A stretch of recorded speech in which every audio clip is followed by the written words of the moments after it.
जय हिंद, नमस्कार दोस्तों। इस टेस्ट सीरीज में विज्ञान विषय की एमपीटेड वर्ग 2 की टेस्ट सीरीज में आप सभी का स्वागत है। आज हम तीसरी क्लास में देखेंगे, कुछ प्रश्नों को हल करेंगे और उनके बारे में विस्तार से समझेंगे। तो हम शुरू करते हैं आज की क्लास।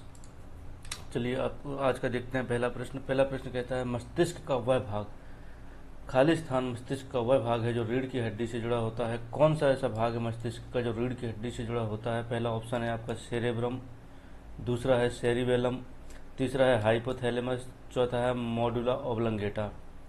अब इसमें से मुझे बताइए आप कौन सा उत्तर सही करेंगे, कौन सा उत्तर इसमें सही है।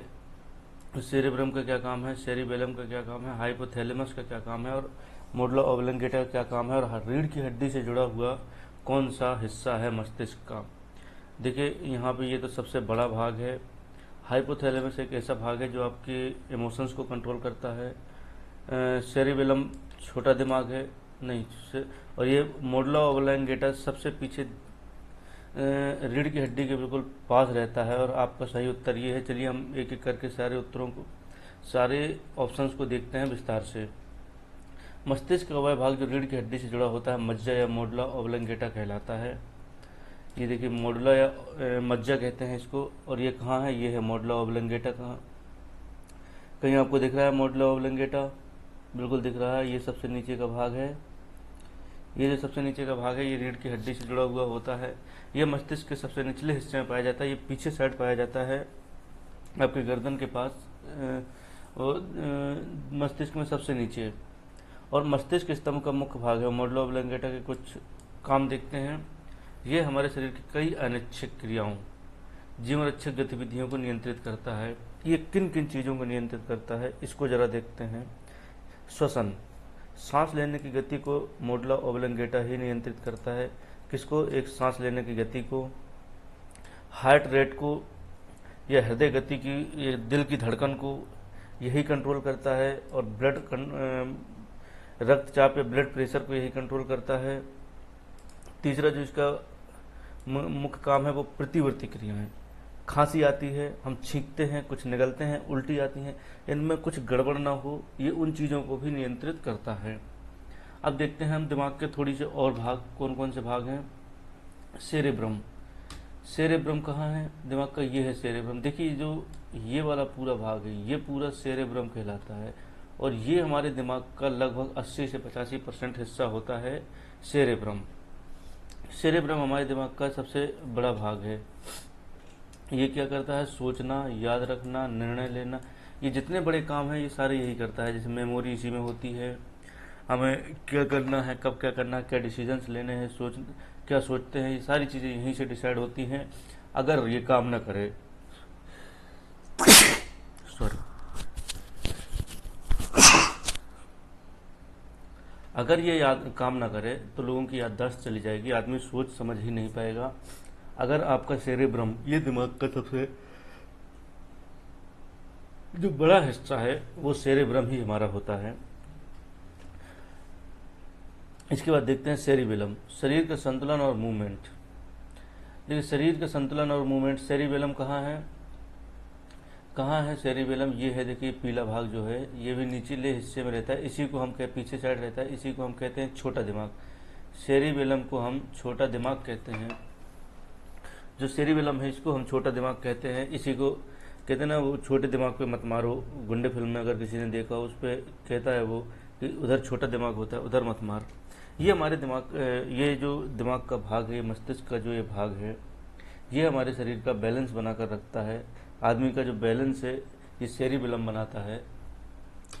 अगर ये ना हो तो आदमी सीधा खड़ा ही नहीं हो पाएगा। जब हम पीते हैं शराब, जब हम शराब पीते हैं या कोई ड्रिंक लेता है तो ये हिस्सा काम करना बंद कर देता है, इसलिए व्यक्ति लड़खड़ाता है।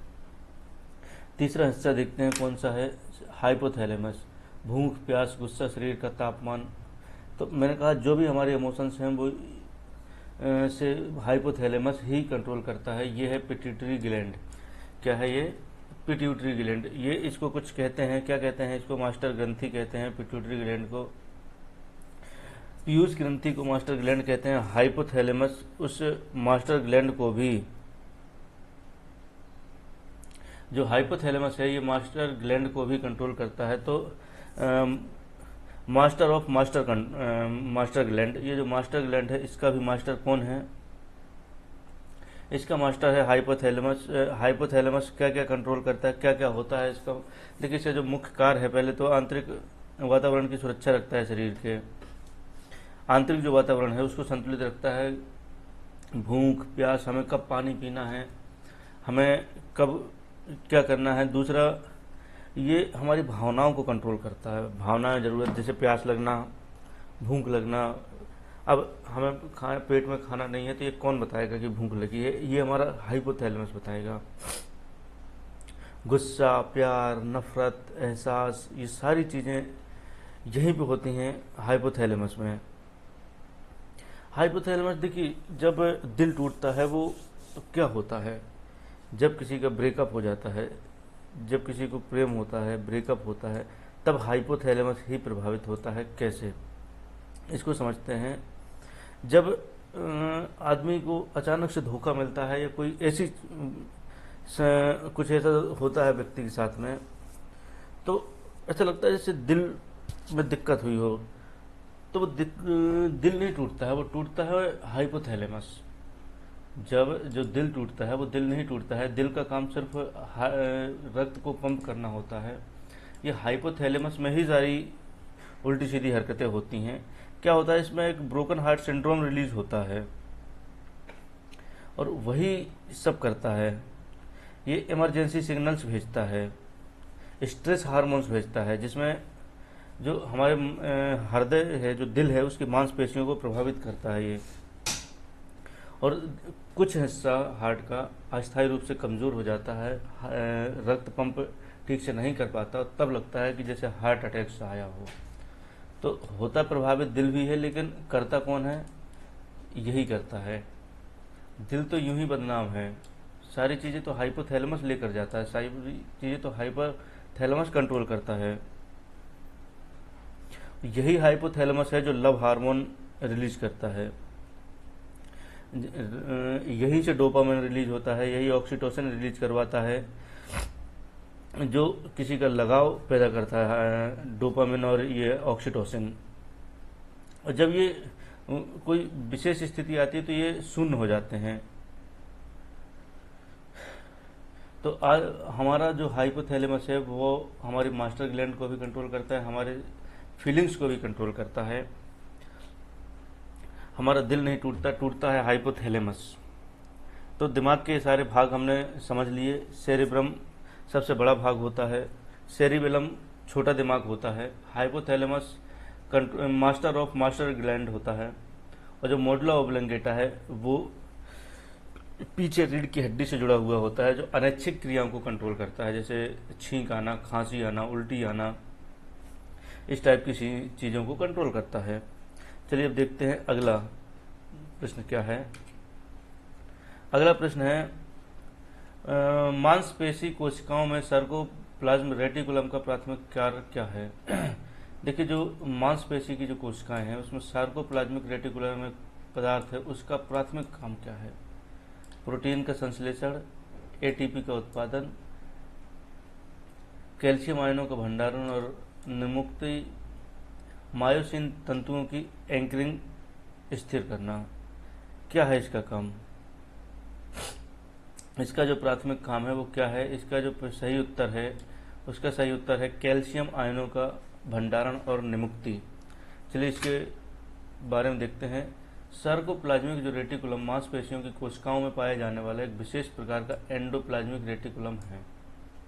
यह मांसपेशियों को सिकुड़ने में कैसे मदद करता है? यह मांसपेशियों को सिकुड़ने में और फैलने में मदद करता है। जो सार्कोप्लाज्मिक रेटिकुलम है कैसे मदद करता है, देखते हैं। कैल्शियम का भंडारण, जब मांसपेशी हमारी आराम की स्थिति में होती है, हम कोई काम नहीं कर रहे होते हैं, तब ये सार्कोप्लाज्मिक रेटिकुलम अपने भीतर बहुत अधिक मात्रा में कैल्शियम आयनों को समेटकर स्टोर कर लेता है। जब मांसपेशी विश्राम अवस्था में होती है, जब हम काम नहीं कर रहे होते हैं, तो ये बहुत अधिक मात्रा में कैल्शियम आयनों का भंडारण कर लेता है, उसे सोख लेता है, उसे समेट कर रख लेता है अपने पास। कैल्शियम की निर्मुक्ति, जैसे ही तंत्रिका तंत्र से मांसपेशियों को सिकुड़ने का आदेश मिलता है, ये उन कैल्शियम आयनों को बाहर छोड़ देता है। क्या होता है, जब हम काम नहीं कर रहे होते हैं तब ये स्टोर करता है कैल्शियम आयनों को। और जैसे ही हमें कोई काम करना होता है तो पहले हमारा दिमाग ऑर्डर देता है हाथों को, हमें गिलास उठाना है, तो दिमाग ऑर्डर देगा यहाँ की मांसपेशियों की, भाई इसे खींचो हाथ को, क्योंकि हाथ को मोड़ना है। तो मांसपेशियाँ धक्का नहीं देती हैं कभी भी, ये सिर्फ खींचती हैं।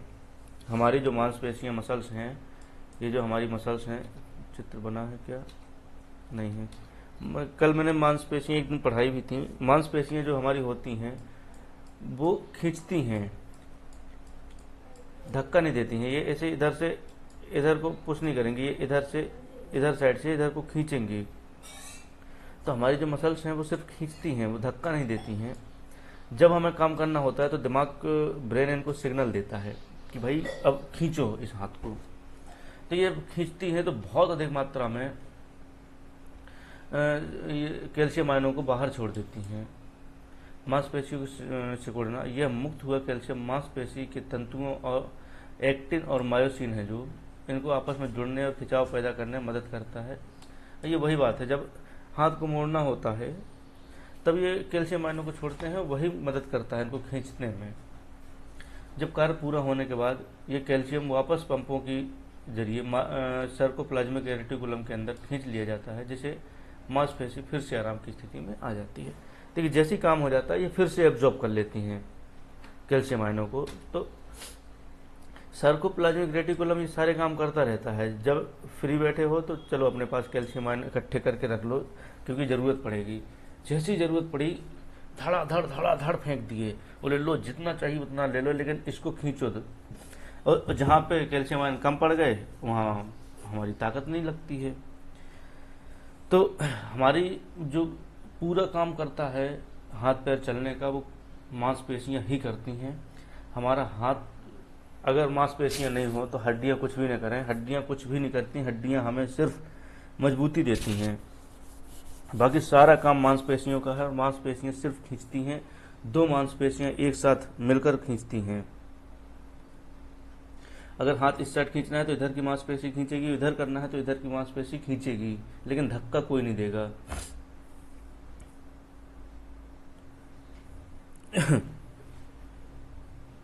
चलिए इसके अन्य जो हैं उनको देखते हैं। प्रोटीन का संश्लेषण, देखिए प्रोटीन का संश्लेषण पढ़ा था हमने, राइबोसोम में होता है।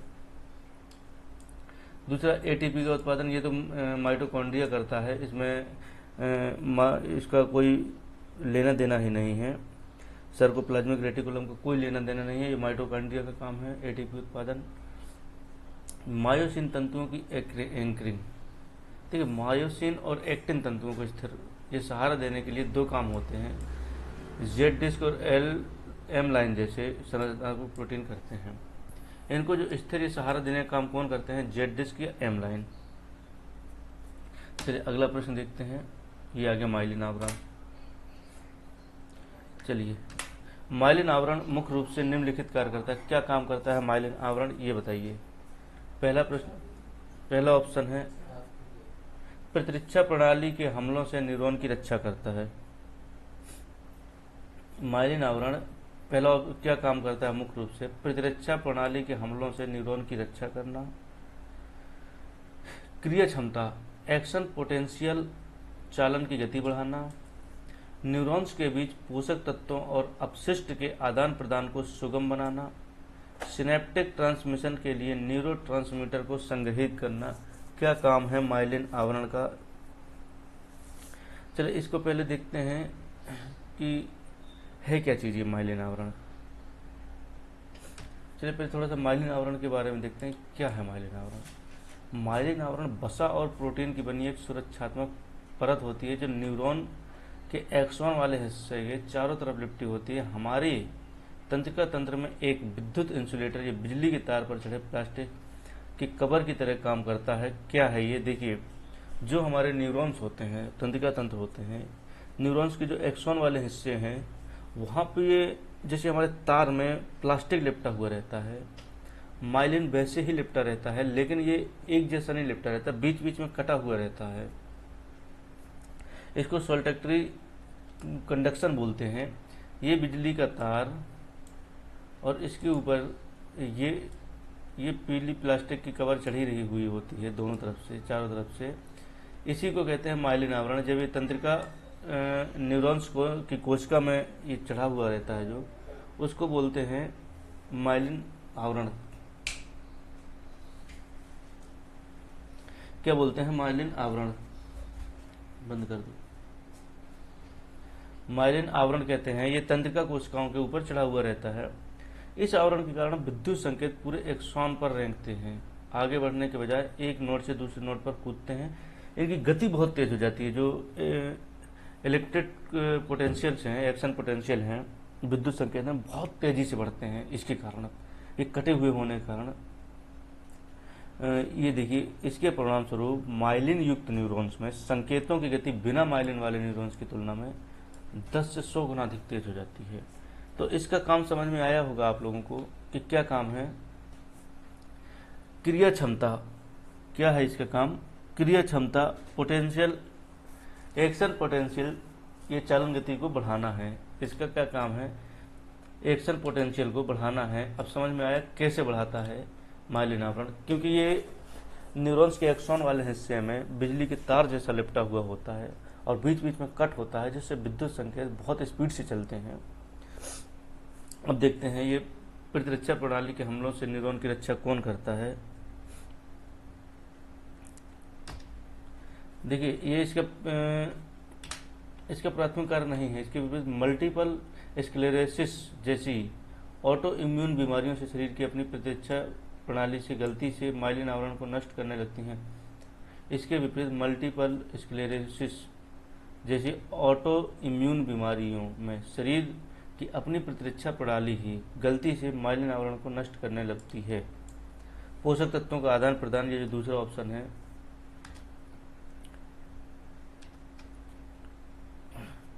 यह मुख्य रूप से अन्य सहायक कोशिकाओं के द्वारा किया जाता है। एस्ट्रोसाइट्स कहते हैं जिन्हें, जो कि एक प्रकार का ग्लियाल कोशिकाएं होती हैं। न्यूरोट्रांसमीटर का संग्रहण, न्यूरोट्रांसमीटर का संग्रहण न्यूरॉन के अंतिम छोर पर स्थित सिनेप्टिक वेसिकल्स में होता है, माइलिन आवरण में नहीं। कहाँ होता है न्यूरोट्रांसमीटर का संग्रहण? सिनेप्टिक वेसिकल्स में होता है। अब देखते हैं अगला प्रश्न क्या है।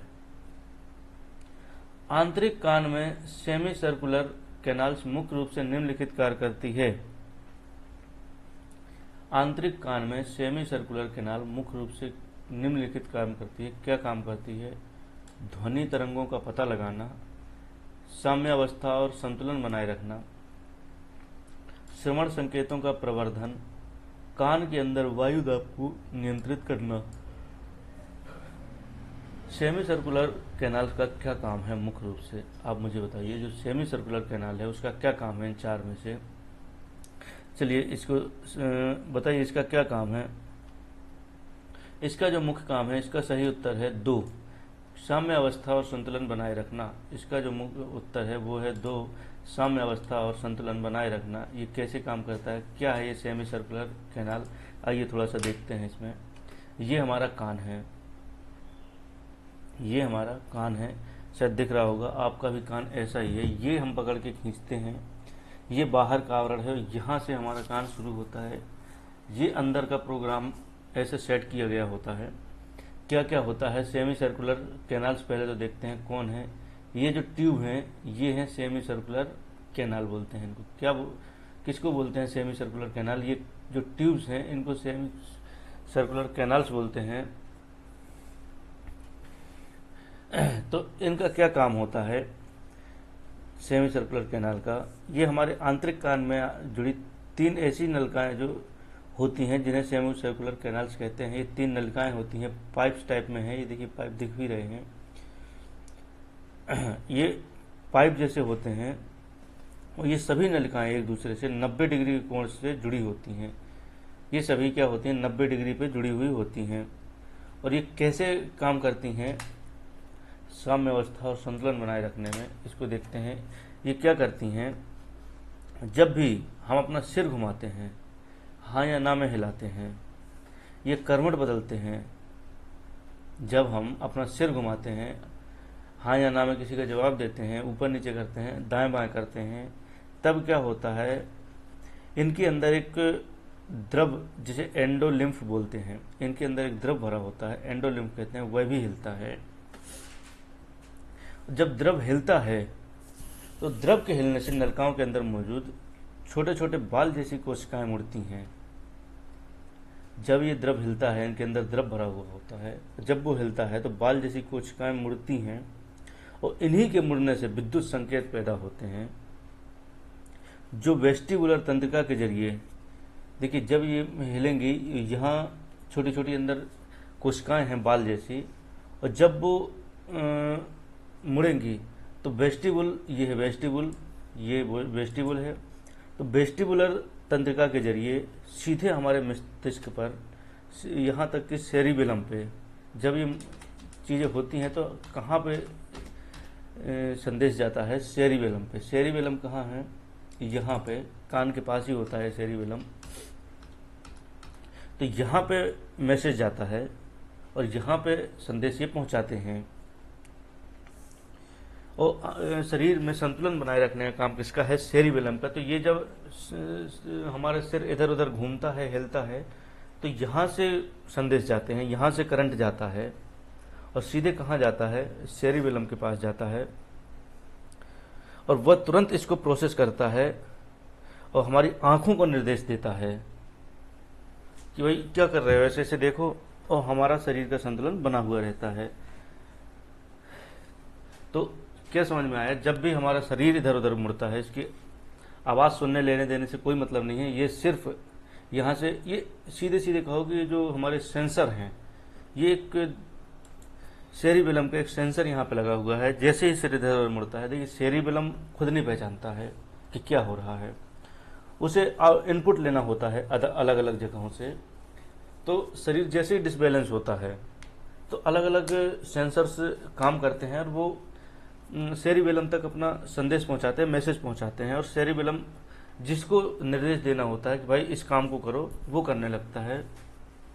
जैसे जब हम एक साइड को गिरने लगते हैं तो दूसरे साइड वाला हाथ अपने आप उठ जाता है। जब हम एक साइड को गिरते हैं तो दूसरे साइड वाला हाथ अपने आप उठ जाता है ताकि बैलेंस बराबर बन सके।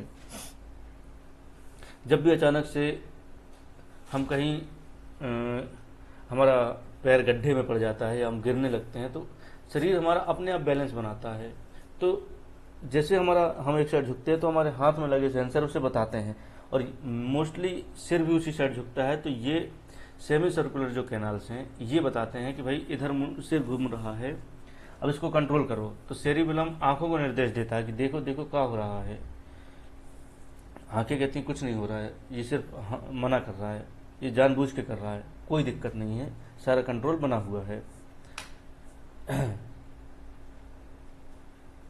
देखिए यहाँ पे वही लिखा हुआ है, सेमी सर्कुलर कैनाल्स अर्धवृत्ताकार नलिकाएं हैं हमारे कान के अंदर। ये देखिए 90 डिग्री कोण पर रहती हैं। गति का पता लगाना, संकेत भेजना और त्वरित संतुलन, और ये इतनी स्पीड से होता है कि माइक्रो सेकेंड्स में हो जाता है। देखिए ध्वनि तरंगों का पता लगाना किसका काम है? ये कार्य आंतरिक कान के एक अन्य घुमावदार भाग का है जिसे कोकिल्या कहते हैं। कोकिल्या कहाँ है? ये है कोकिल्या, ये जो भाग है इसी को कोकिल्या कहते हैं, और ये ध्वनि तरंगों का पता लगाता है कोकिल्या। कोकिल्या श्रवण संकेतों का प्रवर्धन किसका काम है? ध्वनि तरंगों को बढ़ाने का काम मिडिल ईयर में मौजूद 3 छोटी हड्डियां मेलियस, इनकस और स्टेपिज करती है। ध्वनि तरंगों को जो बढ़ाने का, प्रवर्धन मतलब एम्पलीफायर करने का, जो साउंड वेव्स को एम्पलीफायर करता है वो कौन करता है? ये मेलियस, इनकस और स्टेपिज। ये कहाँ है? मेलियस, इनकस और स्टेपिज कहीं आप लोग को दिख रहा है? दिख रही हैं क्या? स्टेपिज हमारे शरीर की सबसे छोटी हड्डी भी है। आपको पता होगा कि हमारे शरीर की जो सबसे छोटी हड्डी वो क्या है? स्टेपिज भी है। वायु दाब को नियंत्रित करना, इसको कौन करता है? इसको कान के पर्दे के दोनों तरफ हवा का दबाव बराबर रखने के लिए यूस्टेशियन ट्यूब। कौन सी ट्यूब? Eustachian tube. ये यूस्टेशियन ट्यूब का काम है वायु दाब को नियंत्रण करना। किसका काम है? Eustachian tube. ये है यूस्टेशियन ट्यूब। ये क्या है, यूस्टेशियन ट्यूब। ये मध्य कान को गले के पिछले हिस्से से जोड़ती है। तो चलिए अगला प्रश्न देखते हैं। अगला प्रश्न क्या है, तो इसका सही उत्तर क्या है, आप लोगों को पता चल गया। इसका सही उत्तर है साम्य अवस्था और संतुलन बनाए रखना। चलिए देखते हैं, गुर्दे में सोडियम प्रतिधारण के लिए मुख्य रूप से कौन सा हार्मोन जिम्मेदार है। सोडियम प्रतिधारण, सोडियम रिटेंशन के लिए कौन सा हार्मोन जिम्मेदार है, इसको बताइए। कोर्टिसोल, एल्डोस्टेरोन, एडीएच या इंसुलिन, इनमें से कौन सा हार्मोन। तो इसके लिए जिम्मेदार है एल्डोस्टेरोन। एल्डोस्टेरोन हार्मोन, ये क्या है एल्डोस्टेरोन हार्मोन, ये कैसे काम करता है, इसका मुख्य काम क्या है। कि जो ये एल्डोस्टेरोन हार्मोन है, ये एड्रिनल ग्लैंड के बाहरी हिस्से से स्रावित होता है। कहाँ से स्रावित होता है, एड्रिनल ग्लैंड के बाहरी हिस्से से स्रावित होता है।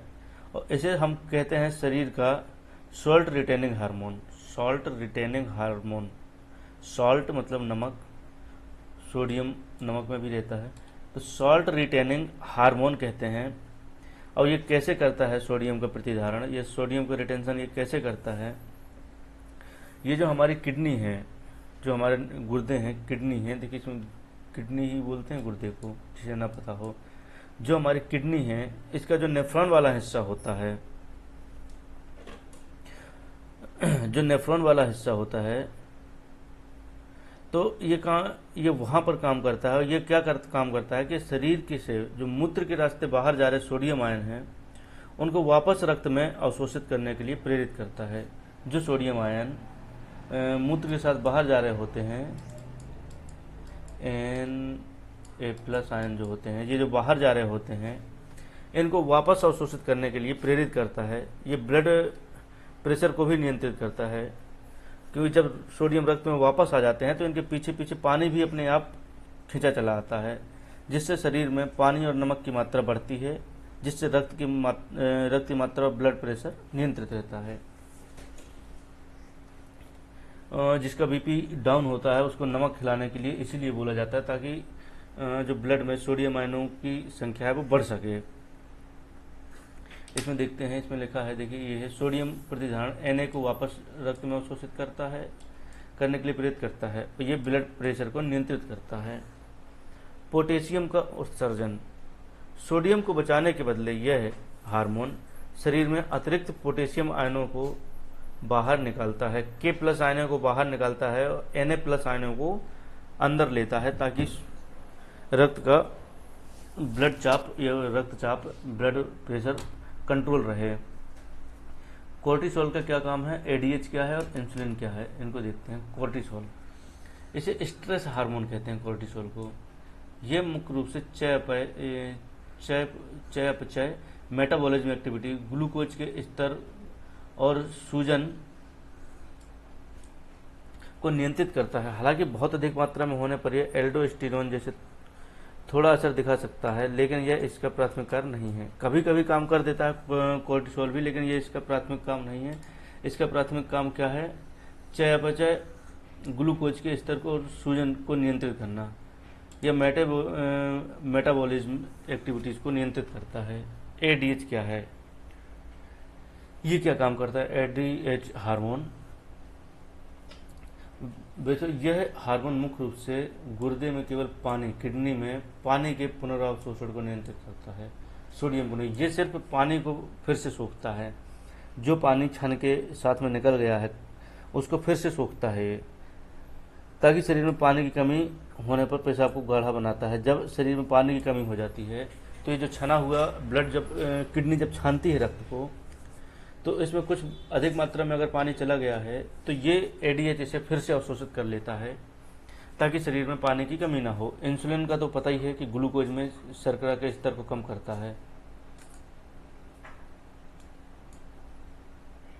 ये क्या करता है, ग्लूकोज में शुगर को कम करता है इंसुलिन हार्मोन, जिसको शुगर की बीमारी कहते हैं, जिसमें इंसुलिन हार्मोन बनना कम हो जाता है। और ये अग्नाशय ग्रंथि जो है वो इंसुलिन हार्मोन रिलीज करती है, कौन रिलीज करता है? अग्नाशय जो है, पेनक्रियाज ग्रंथि, बहुत छोटी सी ग्रंथि है, यही इंसुलिन हार्मोन रिलीज करती है। तो इसका क्या काम है? इंसुलिन का सीधा काम है ग्लूकोज को कम करना या ग्लूकोज से स्तर को घटाना।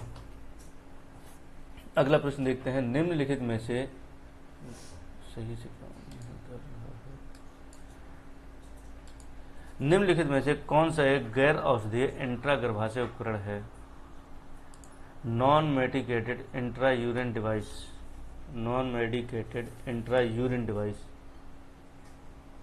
इसको देखते हैं। इंट्रा गर्भाशय डिवाइस LNG-20 है कि मल्टीलोड 375 है, प्रोजेस्टार्स है या लिप्स लूप है? तो इसका सही उत्तर क्या है? इसका उत्तर सही है लिप्स लूप्स। लिप्स लूप जो है ये एक गैर औषधीय इंट्रा गर्भाशय उपकरण है। कि कैसे काम करता है देखते हैं।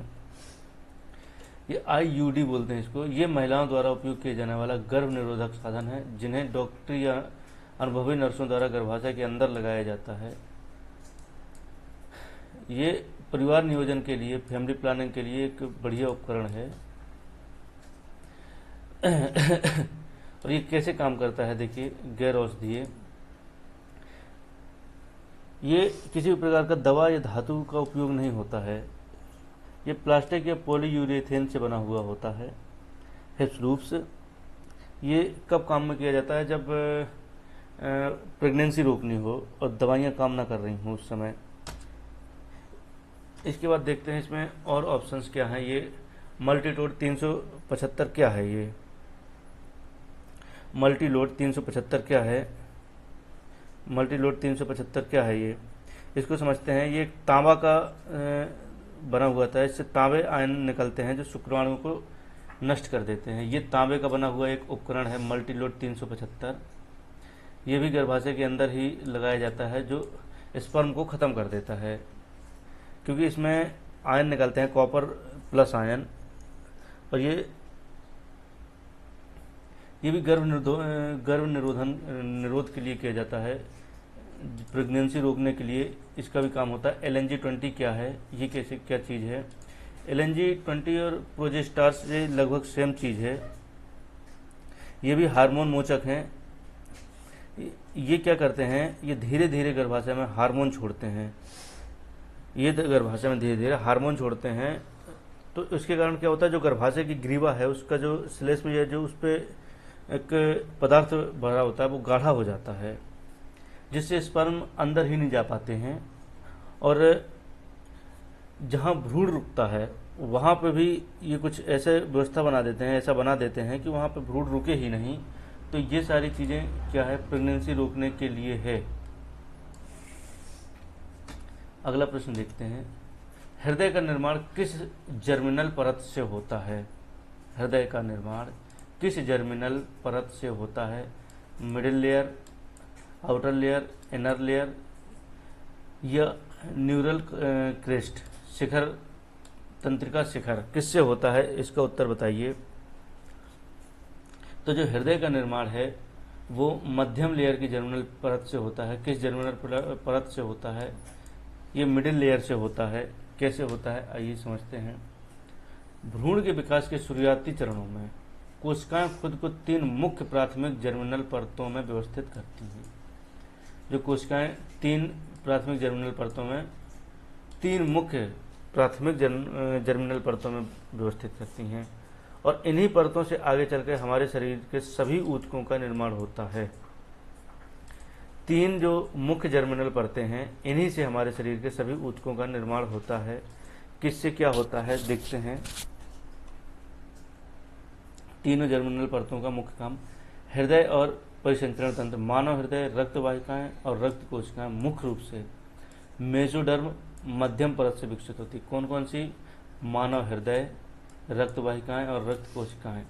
जो ब्लड की वाहिकाएं हैं, ब्लड वेसल्स हैं, धमनी शिराएं, वो हार्ट और ब्लड सेल्स, ये कहाँ से होते हैं? मेसोडर्म से होती हैं, मिडिल लेयर से होती हैं, मध्य परत से होती हैं। यह भ्रूण विकास के तीसरे सप्ताह के आसपास बनना शुरू हो जाता है, और जिसे हृदय जिससे हृदय शरीर के सबसे पहले काम करने वाले अंगों में से एक बन जाता है। हमारा हृदय जो है ऐच्छिक पेशी है कि अनैच्छिक पेशी है कि हृदय पेशी है, इसको हृदय पेशी बोलते हैं, लेकिन ये अनैच्छिक पेशियां होती हैं। तो ये सबसे पहले ये एक ऐसा अंग है जो हमारे शरीर का सबसे ज़्यादा व्यस्त अंग है और सबसे पहले काम शुरू करता है काम करना। जब भ्रूण बड़ा का विकास होता है, तीसरे सप्ताह में हार्ट बनना शुरू हो जाता है और हार्ट बन के तैयार होता है, तो सबसे पहले ये काम करना शुरू कर देता है और सबसे पहले बच्चे की धड़कन शुरू होती है। इसमें मिडिल तो समझ में आ गया कि इससे हार्ट बनता है, आउटर लेयर से क्या बनता है, एक्टोडर्म से क्या बनता है, त्वचा की बाहरी परत, बाल, नाखून और हमारा पूरा तंत्रिका तंत्र बाहरी परत से बनता है, एक्टोडर्म से बनता है। किससे बनता है? एक्टोडर्म से। इनर लेयर एंडोडर्म, जो इनर लेयर है इससे पाचन तंत्र, भीतरी अंग जैसे आंत, लीवर, श्वसन प्रणाली ये सारी बनती हैं। जर्मिनल परत की प्राथमिक जर्मिनल परतें 3 हैं। देखिए 3 प्रकार से बनती हैं कोशिकाएं, 3 हिस्सों में बांटती हैं, जिनको जो आउटर लेयर है, मिडिल लेयर है और इनर लेयर है। तो इनसे अलग अलग अंगों का निर्माण होता है। अब एक चौथा ऑप्शन आपका था तंत्रिका शिखर। ये किससे बनता है? देखिए इसमें एक्टोडर्म में पूरा तंत्रिका तंत्र बना है, तो ये एक्टोडर्म के अंतर्गत ही आ जाएगा तंत्रिका शिखर। एक्टोडर्म से ही तंत्रिका शिखर बनता है। अब हम देखते हैं अगला 8वां प्रश्न। इसमें क्या कहता है? निम्नलिखित में से कौन से यौन संचारित रोग हैं? ये रोग वाला कोई ना कोई प्रश्न जरूर आता है पेपर में, एक प्रश्न तो आएगा ही। इसमें कौन से यौन संचारित हैं, कौन से सेक्सुअली ट्रांसमिटेड डिसीज हैं, यौन संचारित रोग हैं? STD sexually transmitted disease. तो एसटीडीज इसमें देखना है क्या है। एड्स, ये बिल्कुल यौन संचारित है। निमोनिया नहीं है यौन संचारित। टाइफाइड बिल्कुल नहीं है। एंथ्रेक्स बिल्कुल नहीं है। तो ये ऑप्शन तो क्या हुआ हमारा? गलत। इस पे एस्कारियोसिस, ये है क्या? एस्कारियोसिस नहीं है। टाइफाइड तो बिल्कुल नहीं है। ये फेनिल कीटोनूरिया है क्या? नहीं है। थैलेसीमिया, ऐसे बताओ, इसमें एक नहीं है तो ये वाला ऑप्शन गलत हो जाएगा। इस पे है phenylketonuria, thalassaemia, Turner syndrome, plague, इसमें भी नहीं है क्योंकि प्लेग नहीं है, ये प्लेग चूहों से होता है। इस पे है जननांग दाग, एड्स, हेपेटाइटिस बी। देखिए एड्स तो है, हेपेटाइटिस बी भी है, और ये है जेनिटल हर्पेस, ये भी है, बिल्कुल है। तो हमारा जो सही उत्तर होगा वो यही होगा। हम थोड़ा सा कुछ रोग देखते हैं जो यौन संचारित रोग क्या होते हैं। पहले तो यौन संचारित रोग वे संक्रमण होते हैं जो मुख्य रूप से संक्रमित व्यक्ति के साथ असुरक्षित यौन संपर्क के माध्यम से एक व्यक्ति से दूसरे व्यक्ति में फैलते हैं। कैसे फैलते हैं? असुरक्षित यौन संपर्क के माध्यम से। जैसे ये हर्पीस सिम्प्लेक्स वायरस के कारण होता है जननांग दाग। किसके? ये वायरस का रोग है हर्पीज सिम्प्लेक्स वायरस, HSV के कारण होता है। इसमें क्या होता है? जननांगों के आसपास दर्दनाक छाले या घाव हो जाते हैं।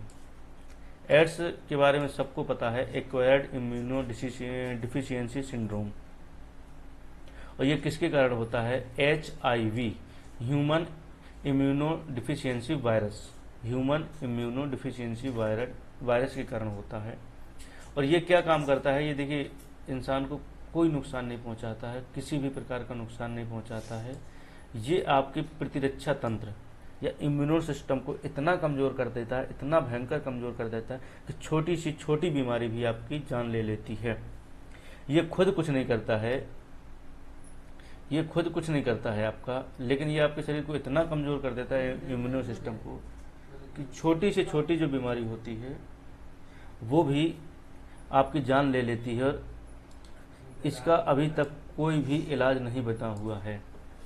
सर इस पे रूस ने दावा किया है कि उसने HIV की वैक्सीन बना ली है, लेकिन अभी ये पूरी तरीके से नहीं कह सकते कि बन चुकी है। ये देखिए यौन संचारित रोग तो है ही, लेकिन ये और भी तरीकों से फैलता है, जैसे ब्लड देने से। अगर किसी का संक्रमित ब्लड किसी पे चढ़ा दिया जाए तो उससे ये रोग हो जाएगा, एड्स। किसी व्यक्ति को अगर ये रोग है एड्स, और उसकी यूज की हुई सुई किसी स्वस्थ व्यक्ति को लगा दी जाए तो उससे भी ये रोग फैल जाता है। हेपेटाइटिस बी क्या है? ये हेपेटाइटिस बी वायरस के कारण होने वाला एक लीवर का गंभीर संक्रमण है। इसका टीका भी लगता है हेपेटाइटिस बी का। ये हेपेटाइटिस बी ये लीवर को अफेक्टेड करता है। यह भी लार, रक्त और यौन द्रव्यों के आदान प्रदान से फैलता है। यह हेपेटाइटिस बी तो और खतरनाक है, किसी का अगर जूठा खा लेते हैं आप, उससे भी ये फैलता है। और ये इन चीज़ों से भी फैलता है, संक्रमित सुई से ब्लड चढ़ाने से। और इसका भी अभी तक कोई इलाज नहीं है हेपेटाइटिस बी का।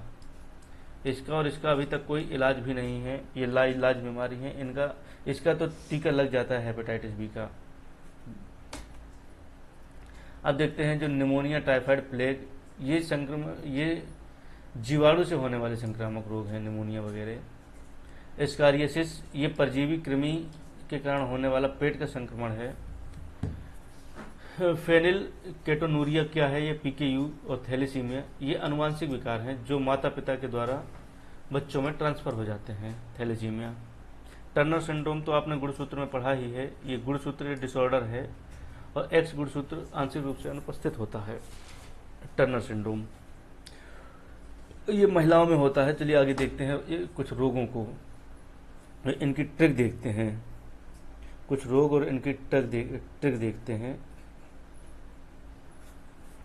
जीवाणु से होने वाले रोग कौन कौन से हैं? जिगोटी ने निम्मो को छठा सीढ़ी प्लग करने को कहा। इसके पास, जिगोटी के पास एक व्यक्ति है, जिगोटी, ये है जिगोटी, ये उसकी आंखें हैं और ये है निम्मो, जिगोटी की निम्मो, ये इसकी चोटी है। तो इसके पास 6 सीढ़ी थी। ये फिल्म देख रहे थे बढ़िया दोनों लोग बैठ के। तो जब 5 फिल्में खत्म हो गई तो जिगोटी ने कहा निम्मो 6वीं सीढ़ी भी प्ले करो। तो जिगोटी ने निम्मो को क्या कहा? 6ठा सीढ़ी प्ले करने को कहा। जिगोटी ने निम्मो को 6ठा सीढ़ी प्ले करने के लिए कहा। जी से क्या हो गया? जीवाणु। ये जिगोटी है, ये इसकी निम्मो है। जिगोटी ने अपनी निम्मो से 6ठा सीढ़ी प्ले करने को कहा। 5 फिल्में देख चुके हैं, 6ठा सीढ़ी बोले 6वीं सीढ़ी और लगाओ। ये जिगोटी की निम्मो है। तो निम्मो ने क्या किया? 6ठा सीढ़ी लगा दिया और ये बैठ के फिल्म देखने लगी, ये वाली। तो देखिए, जी से जीवाणु, जी से जीवाणु। गो से गोनेरिया। गोनेरिया रोग मूत्र मार्ग में होता है। ये भी एक यौन संचारित रोग है, गोनेरिया। STD है ये भी। टी से टिटेनस, ये और टाइफाइड। टिटेनस एक तंत्रिका का रोग है। टिटेनस जिस व्यक्ति को हो जाता है फिर उसका बाद में इलाज नहीं है। टिटेनस जंग वाले लोहे से होता है। ये टिटेनस रोग का भी कोई इलाज नहीं है, इसलिए इसमें एक टीका लगता है, टिटेनस का टीका 10 रुपए का लगता है, वो लगवाते रहना चाहिए। तो टी से टिटेनस तंत्रिका का रोग है। आंत का रोग है टाइफाइड। टाइफाइड आंत का रोग है, ये टिटेनस है। टाइफाइड आंत का रोग है और आंतों में संक्रमण हो जाते हैं, छाले हो जाते हैं आंतों में। जी गोटी, टी, ने से नेत्र शोध, ये आंखों का रोग है, नेत्र शोध, आंखों से नेत्र से समझ में नहीं आ रहा। निम्मो है निमोनिया। निमोनिया बच्चों को होता है मोस्टली, फेफड़ों में सर्दी जुकाम का रोग है। को से कोढ़ या कुष्ठ रोग। को से कोढ़ या कुष्ठ रोग। कुष्ठ रोग कहाँ होता है? त्वचा और तंत्रिकाओं में। ये स्किन में होता है, सफेद दाग पड़ जाते हैं, इससे तंत्रिका तंत्र प्रभावित होती है। छठा, छा से क्षय रोग या टीबी बोलते हैं। ये टीबी सबको पता है, फेफड़ों का रोग है। ठा से डिप्थीरिया, ये ठा से थोड़ा सा डिप्थीरिया याद रखना है, ये श्वास नली का रोग है। सी से सिफिलिस, ये भी एक जननांग में होने वाला एक सिफिलिस रोग है। ये भी STD है, सेक्सुअल है, ये भी यौन संचारित रोग है, सिफिलिस। C और D से डायरिया, ये तो सबको पता है, डायरिया पेट का रोग है, पाचन तंत्र का रोग है। प्लेग, प्लेग क्या है? फेफड़ों और आरबीसी को नुकसान होता है, इससे फेफड़े प्रभावित होते हैं। और कहा कहा हा, का तो हा बोल दो, हैजा, हा से हा को याद रखना, हैजा, हैजा भी, हैजा से आंत प्रभावित होती है, पाचन तंत्र प्रभावित होता है, ये वही है, हैजा हो गया है उल्टी दस्त वाला।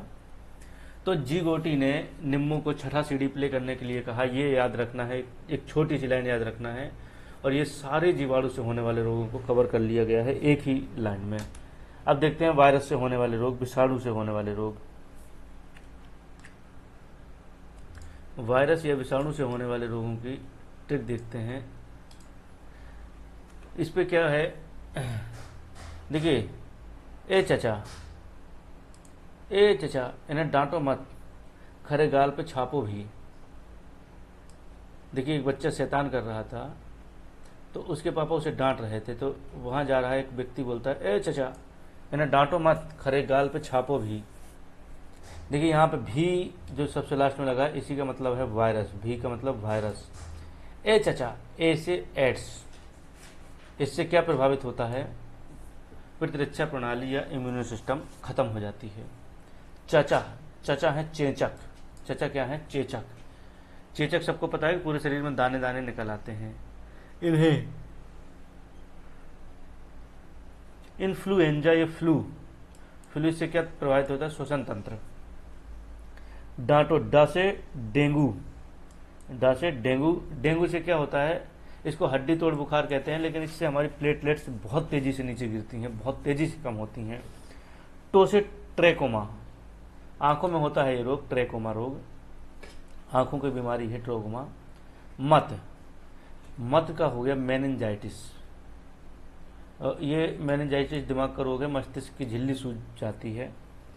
डांटो मत, ए चचा, इन्हें डांटो मत, खरे गाल पे छापो भी, खा से खसरा, खसरा।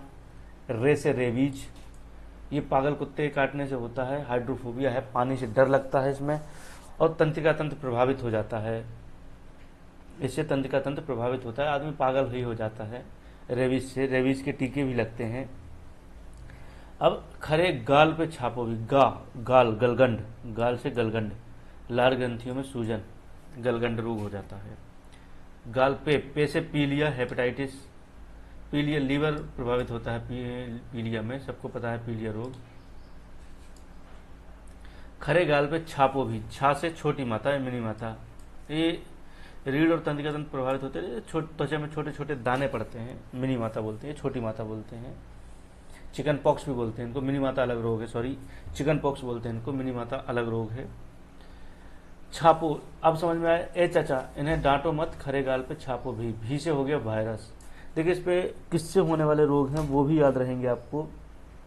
जिगोटी ने अपनी निम्मों से छठा सीढ़ी प्ले करने को कहा, जिगोटी ने निम्मों से छठा सीढ़ी प्ले करने को कहा। अब यहाँ पे है, ए चचा, इन्हें डांटो मत, खरे गाल पे छापो भी। जब शैतान करेगा तो खरे गाल पे तो छपेगा ही, पड़ेगी ही। अब प्रोटोजोआ से होने वाले रोग देखते हैं। पापा काम पे सोते हैं, पापा काम पे सोते हैं, प्रोटोजोआ पापा काम पे सोते हैं। पापा से पायरिया, मसूड़ों का रोग है। का से कालाजार, ब्लू मक्खी इसका वाहक है। माँ से मलेरिया, मादा एनोफिलीज मच्छर के काटने से। और पे से पेचिस, सोते हैं, सोने की बीमारी। सीसी मक्खी काटने से बहुत अधिक नींद आती है, सीसी बीमारी कहते हैं, सॉरी सीसी मक्खी कहते हैं, सोने की बीमारी, स्लीपिंग सिकनेस। पापा काम पे सोते हैं, ये हो गया प्रोटोजोआ। प्रोटोजोआ से पास है, प्रोटोजोआ हो गया, पास से पायरिया हो गया। चलिए आगे देखते हैं। आनुवंशिक रोग हैं जो जेनेटिक होते हैं। देखिए, वर्णांधता, कलर ब्लाइंडनेस, इसमें क्या होता है? लाल और हरे रंग में फर्क ही नहीं बता सकते आपके एक साथ। अगर लाल और हरा रंग, भाजपा का झंडा अगर उसे दिखा दिया जाए तो बता ही नहीं पाएगा कि इसमें कौन सा लाल है कौन सा हरा है। इसको बोलते हैं वर्णांधता, कलर ब्लाइंडनेस। और ये आनुवंशिक रोग है, अगर किसी के पेरेंट्स को है तो वो बच्चों में जाएगा। हीमोफीलिया, चोट लगने पर जो रक्त का थक्का नहीं बनता, इसे शाही बीमारी कहते हैं। शाही बीमारी क्यों कहते हैं? क्योंकि ये रोग ब्रिटेन की महारानी को था, इसलिए इसको शाही रोग कहते हैं। हीमोफीलिया, इसमें रक्त का थक्का नहीं जम पाता है, ब्लड क्लॉटिंग नहीं होती है। अच्छा, इसका ट्रिक नहीं बताई है। वही विकल्प, वही क्लिप, वही डांट, जो हमारे आनुवंशिक चीज़ें मिलती हैं, जो देखिए कहते हैं ना कि ये अपने बाप के जैसा ही है, अपने बाप पे ही गया है, वही चीज़ें हैं सारी की सारी, वही क्लिप वही डांट, पूरी क्लिप्स जो है अपने बाप की लेकर बैठा है। तो वही क्लिप वही डांट, ये सारी चीज़ें जो हमें मिलती हैं अपने पेरेंट्स से ही मिलती हैं, वही क्लिप वही डांट। क्लिक क्लाइनफेल्टर सिंड्रोम, क्लाइनफेल्टर पुरुषों में एक अतिरिक्त गुणसूत्र 44XXY आ जाता है। क्लाइनफेल्टर पुरुषों में एक अतिरिक्त गुणसूत्र आ जाता है। पटाउ सिंड्रोम, देखिए हाँ, ये पटाउ सिंड्रोम होता है। क्लाइनफेल्टर सिंड्रोम समझ में आया।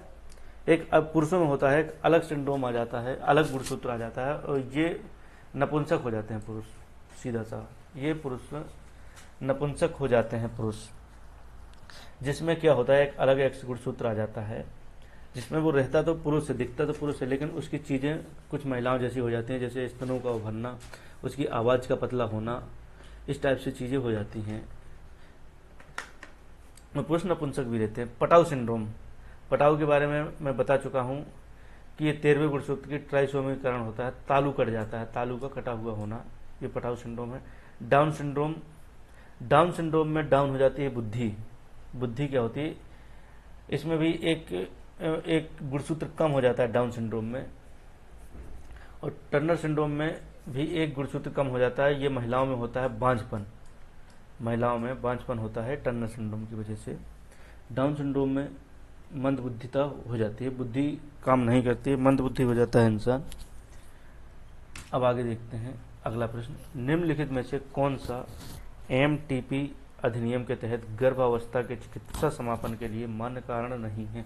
इसका मतलब क्या है, MTP जो अधिनियम है गर्भावस्था के चिकित्सा समापन के लिए मान्य कारण नहीं है। इसका सीधा सा मतलब है कोई महिला प्रेग्नेंट है तो इनमें से कौन सा कारण है कि वो अबॉर्शन नहीं करवा सकती है MTP अधिनियम के तहत। ये MTP अधिनियम क्या कहता है, क्या अधिनियम है, ये कब बना है, इसको देखेंगे।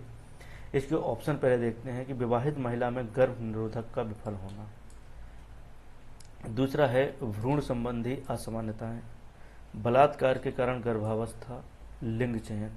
देखिए एक तो है कि हमें जो समझ में आ रहा है कि लिंग समापन, भ्रूण समापन, आप एबॉर्शन नहीं कर सकते, लिंग चयन के माध्यम से तो आप कर ही नहीं सकते हैं। आप एक तो इस अधिनियम हमारे यहाँ बच्चे का लिंग परीक्षण टोटली बैन है, ये अपराध ही है। तो लिंग परीक्षण करा के आप, जेंडर सिलेक्शन करा के आप एबॉर्शन नहीं करा सकते, ये एक अपराध है। बाकी चीज़ों में तो हो सकता है, चलिए देखते हैं। तो अरे इसमें इसके बारे में लिखा नहीं है। देखिए विवाहित महिला में गर्भ निरोधक का विफल हो जाना, क्या इसमें हो सकता है? देखिए पहले तो हम समझ लेते हैं थोड़ा सा MTP अधिनियम के बारे में। MTP अधिनियम क्या है? MTP अधिनियम 1971 में लागू हुआ था आपके यहाँ, और इसके बाद इसमें संशोधन किए गए हैं 2021 में। 2021 में संशोधन हुए हैं। 1971 में ये कानून लागू हुआ था, और इसमें इसका जो उद्देश्य था, ये सुरक्षित गर्भपात में महिलाओं की जो मृत्यु होती है गर्भपात के दौरान, उसको रोकना था। और इसमें लिंग चयन ही हमारा एक मान्य कारण नहीं है। अब देखते हैं इनका कारण, ये इसमें ये MTP अधिनियम क्या कहता है कि अगर विवाहित महिला में गर्भ निरोधक का विफल हो जाना, यदि किसी महिला, ये इसमें विवाहित महिला लिखा है, लेकिन इसमें जो 2021 में संशोधन किया गया है उसमें अविवाहित महिला के लिए भी है कि अगर किसी महिला में गर्भ निरोधक विफल हो जाता है और अनचाहा गर्भ ठहर गया हो, भाई कोई भी लड़की, कोई भी महिला प्रेग्नेंट होना ही नहीं चाहती थी, इसके लिए उसने उपाय भी किए थे, गर्भ निरोधक उपाय जो होते हैं वो किए थे, इसके बाद भी अगर वो प्रेग्नेंट हो गई है तो वो एक सही डॉक्टर के पास सही तरीके से अपना गर्भपात करवा सकती है, इसमें ये वैलिड है। दूसरा भ्रूण संबंधी असामान्यताएं। अब इसमें अब इसमें अगर क्लियर हो जाता है, पता चलता है कि जो भ्रूण है, जो बच्चा पैदा होने वाला है, उसमें कुछ गंभीर बीमारियां हो जाएंगी, ये असामान्यताएं हो जाएंगी, उसके हाथ पैर ही नहीं है, कोई इस प्रकार का भ्रूण होने वाला है, हमें पता चल जाता है, तो उसमें भी इस अधिनियम के तहत गर्भपात कराया जा सकता है, अबॉर्शन करा सकते हैं। बलात्कार के कारण गर्भावस्था, ये तो मान्य होगा ही होगा, ये क्योंकि कोई जानबूझ के नहीं करता, ये एक अपराध के कारण हुआ है। ये बहुत ये बड़ी बुरी परिस्थिति है कि किसी का बलात्कार हुआ और वो महिला प्रेग्नेंट हो गई, तो सोचिए कितना डरावना सपना है उसके लिए। इसमें तो कोई भी कानून, कोई भी सरकार रोक ही नहीं सकती। तो हम बच्चे का जेंडर चेक करके उस पर गर्भपात नहीं करा सकते। कन्या भ्रूण हत्या को खत्म करने के लिए बनाया गया था, क्योंकि इस पे जब जांच परीक्षण हो जाता था कि ये लड़का है कि लड़की, इसमें जब लड़की होती थी तो लोग वहीं अबॉर्शन करा देते थे। और ये कन्या भ्रूण हत्या का एक जघन्य अपराध को रोकने के लिए ये बदलाव किए गए हैं। अब देखते हैं अगला प्रश्न। निम्नलिखित में से कौन सा एसटीडी वायरल नहीं है, कौन सा यौन संचारित रोग नहीं है? इस पे देखिए, एचआईवी को हमने पढ़ा था, बिल्कुल है। सिफिलिस भी हमने पढ़ा था, है। हेपेटाइटिस बी भी हमने पढ़ा था, ये भी है। हर्पीज नहीं है, हर चीज नहीं लिखा है, इसको हर चीज नहीं पढ़ना, ये हर्पीज ही है। हर्पीज रोग जो है यही बचता है और यही नहीं होगा। हमारा जो सही उत्तर है वो कौन सा होगा? हर्पीज। हर्पीज रोग क्या है, थोड़ा सा इसको देख लेते हैं।